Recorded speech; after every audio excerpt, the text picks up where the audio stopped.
其實我真係都覺得幾恐怖嘅，即係你其實我應該算係睇住佢從一棟變成2棟，之後而家好似3棟，即係而家好似就都4棟啦。咁即係其實真係幾恐怖下嘅。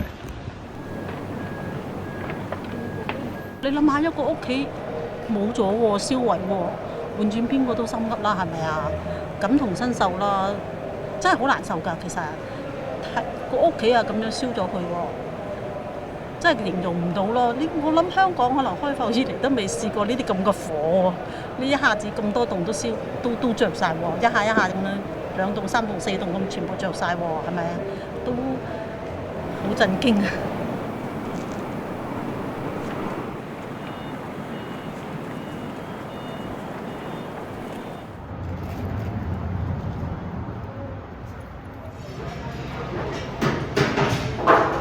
無論係細節上面啊，即係可能係一啲市民安置啦，或者係究竟係原因係咩呢？我諗可能大家最想知係原因。